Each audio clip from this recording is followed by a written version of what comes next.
Recently, China's leader Xi Jinping and Russian leader Putin met in Moscow. Xi Jinping had the smile of the winner. Why? This is what we're gonna answer to you in this video.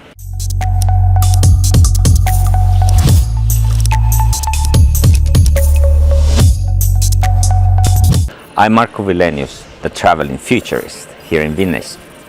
We have come to the situation now with the global politics where there is a new constellations appearing as a result of the recent events, particularly Ukrainian war. And that has pushed the countries that previously were not so happy about each other, Russia and China, much closer to each other than they would be otherwise. It seems like there is a whole new era that has begun quite recently. And of course, we know that there is a reason for that.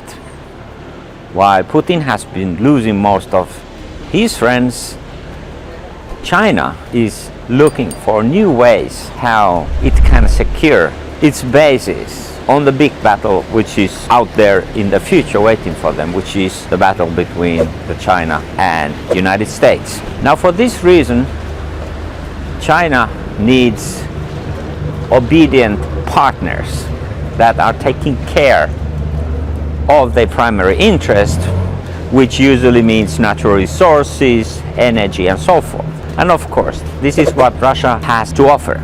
And now they have negotiated new ways how Russian oil and gas that previously flew to Europe, some of that will in the future go to China. But there is much more to that. What happened with the Russian economy is that after the war, the economy was basically devastated because Russian economy was cut off from the Western economic system by and large, to the extent also that those operators inside Russia were forced to sell their business and stay out from Russia. This situation that has stemmed from that fact has led Russia hugely vulnerable when it comes to its economic basis. And for that sake, everything that can alleviate in that pain of how to rebuild and recover that economy will help Putin and his cronies. There is a long history between the Russia and China, and most of that history is not that type of the history of friendship. It's the history that has a lot of tensions, and even before this war they had a lot of tensions around certain borders that were formed, Russian eastern, southern borders, and of course China's northern borders. All of these type of the disputes had now been set aside because China sees that it's exactly this moment that China can show to be this benevolent friend who comes closer to another friend that is in crisis. But I can assure you, China is not giving in a 1 cent in its own objectives. They're gonna keep it, and they're not gonna let Russia lead way in any sense. It's all now the constellation of big brother and a smaller brother. But even so, this is of course something that Russia is willing to accept, because for Putin there are not much other choices. His other friends are Iran, which is, yes, oil rich but very far, and extremely poor, extremely religious, something that Putin can hardly stand. And others are Syria, led by Al-Assad, who is more like a tyrant figure, and North Korea, which is not much better. The friends are far and few, and that's why this is a great victory also for Putin, kind of a symbolic handshake that Xi Jinping and Putin have performed in Moscow. But for the future, we might think of something. Now, as I said in the beginning, What I feel is the real case here is that China is preparing for a real battle between China and US, and I don't mean battle at somewhere in a physical sense. I mean economy, political impact, and so forth. And in that type of the battle, China needs friends, support, but China also need to show that it can actually, in this complex geopolitics, it can make the right moves in such a way that nobody else can do. USA, on the other hand, has a challenge now, because when Biden started its presidency, he was very much focusing on dealing with China and dealing with the Chinese impact that came actually closer and closer to his turf. He was able to do that until what happened in Ukraine.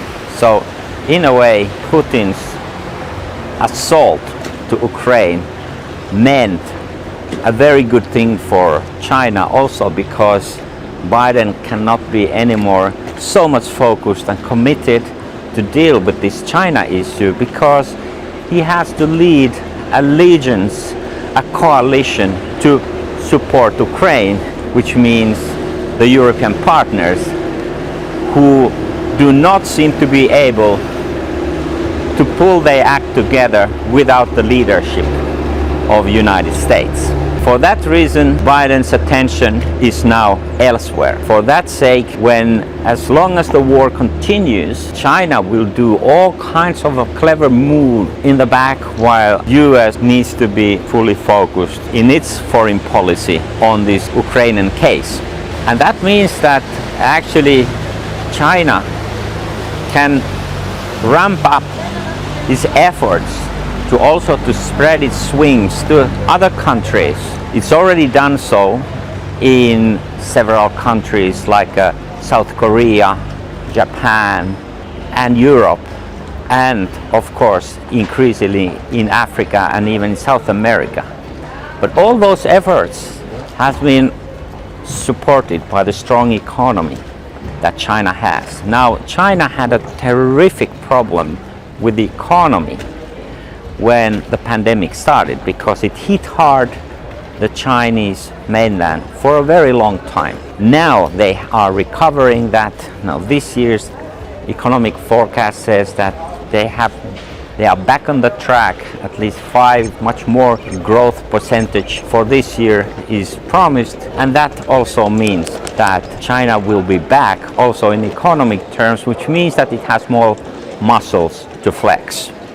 Summarizing, the meeting of Putin and Xi Jinping was a symbolic gesture for a larger geopolitical shift that is occurring, where China is grouping the forces behind its upcoming battle with the United States, while the United States has been a bit like distorted by the Ukrainian war, because a lot of that effort to support Ukraine has actually come from Americans. And that means that there is a less attention to China. Something is happening that might make a major difference for the future.